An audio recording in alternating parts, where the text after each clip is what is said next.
Well, hello, it's the RetroTech 120p challenge once again, and this is Strider, as you can see, if you can read with eyes.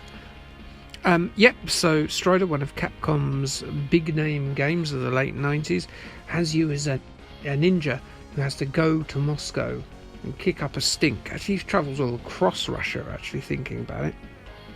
So yes, this is a futuristic Russia, and here is Strider Hero, not wearing a mask at this point, and that's not a joke about the pandemic. No, that's a joke about him in his very first adventure as a ninja, not wearing a mask and then choosing to put it on for all his later subsequent adventures. Seems a bit daft, doesn't it? I mean, the whole idea of being a ninja is you sneak in, no one knows who you are, you kill someone, and then you sod off again. But yes, what a beautiful game this is. And let's now talk about the RetroTech 120p challenge, where you join the group, then you play through some of the very best and very weirdest games, depending on who picks. I usually pick the bad ones. And then what you do is you see how far you can get with 2 credits. They can be real credits if you've got an arcade machine that you treat as a piggy bank, or they can be fake credits if you've just got like a MAME set up on your computer or an arcade machine that you don't put money in. And basically the person who gets the furthest is King Kong Bundy for the day. Here comes the easiest mid-level boss in history, who looks like Ivan Drago, and he's already dead. What an abysmal boss. But what an art style this game has. A very impressive game indeed. Really good. If you've never played Osman, it's the sort of unofficial sequel to this. I don't know how you feel about Strider's subsequent versions and things, but everyone remembers the Mega Drive one as being very good, and the home computer ones being so-so, and of course the computer ones sequels made by US Gold not being very good at all. These are all truths. You should probably listen to that. But Strider 2 on the PlayStation, very good indeed. By the way, I've never before unlocked this little panther thing, because I'm generally not good at this game. So yeah, that was a nice little treat to discover. He's in the later version of Strider that I really liked, but not a lot of other people do, which was the Metroidvania version called Strider, which was 2014-ish, I think. I really like that game. I played all the way through it in a couple of days, and you get all these little robots and you can select them, and yeah, if you like your Metroidvanias, and you can find it, I think it was digital only, so possibly not, but they might have done a physical one, I could be wrong there.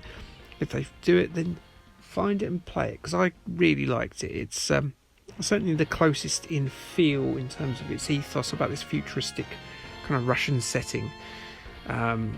So yes, very good game indeed. Let's enter Russian Parliament, the Kremlin of course, and as is the tradition in Russian Parliament, everyone forms a huge human centipede. No, not like that, you filthy monkeys, who then go around with a hammer and sickle, you know, just like their flag and their symbolism, and they hit you with them until you die, like I just did. It's not the most incredible start I've ever had to playing Strider, but you know the rules. We have to record. Our first go that we've recorded is our go, and we can't redo it. But I did deal with the first level, and maybe we should be happy about that. There he is, the evil Grandmaster. Maybe that's Vladimir Putin still in charge. Probably is. The little sod that he is. So here we are, attacking wild dingoes. They're not wolves, they're yellow, so I presume they're dingoes or rabid Labradors. Nothing more terrifying than a rabid Labrador, is there? For some reason, in this bit I take out a lot of my stresses of the day on a door. Don't do that, kids. Not all doors are infinite, and certainly not all doors contain large robot angry gorillas, which is a strange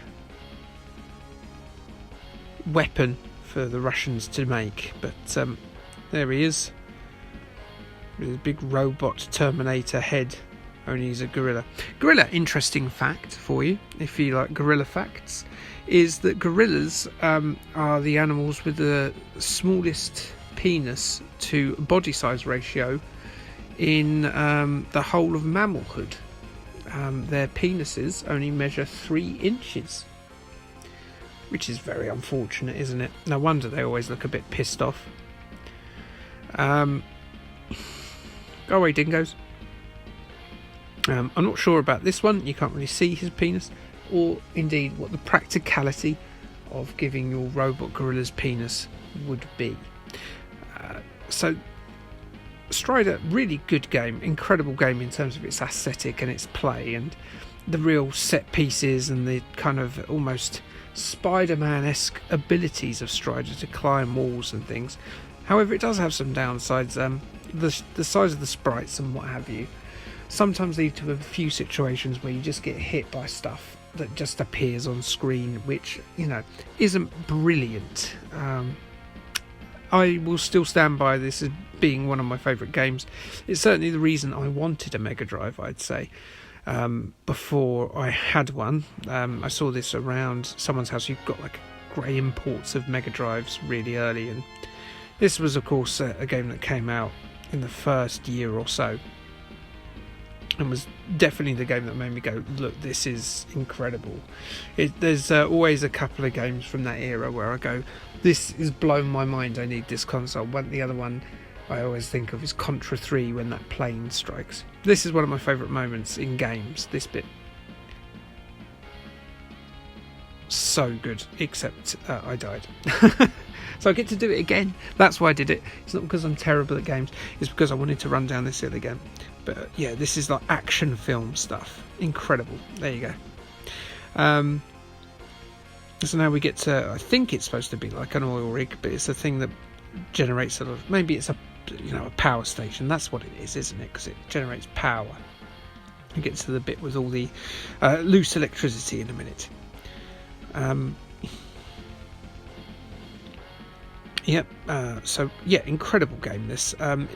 Worth playing Osman if you haven't played it, which is the unofficial sequel to this, by the same team who Larry Bundy informed me are the same team that did that that game. What was it? The one with the scuba diving I did in my last video. Like Lucky Ladies or something? Lazy Ladies? I can't remember it now. I only recorded it last week. But yeah, they did the one where you play as a scuba diver and you have to uncover naked ladies. They did that. So they've got Strider, that's the horse out of He-Man, Strider, Osman, and then that game as their main titles. So there you go, incredible. You really think, like, if they put out a game like this, they'd have gone on to much brighter and better things. Mitchell Corporation, that's the name. It's just come back to me. But yes, it was a creation tour de force. It just hits you with new, fresh scenes again and again and again, and new little things. I mean, using the same gameplay mechanics, but just the set pieces in this game are top tier. There's no better game from this era that has better set pieces than the original Strider, in my opinion. I kind of like the setting of a kind of futuristic Russia. It's not one we've seen before or much since either, and I think that's a tremendous credit to the Mitchell Corporation and Capcom for putting this together. I also think I always preferred the original maskless design of Strider Hero 2, but that is my go. That is the end of it. Have a look at everyone else's go. I'm sure they've done much better.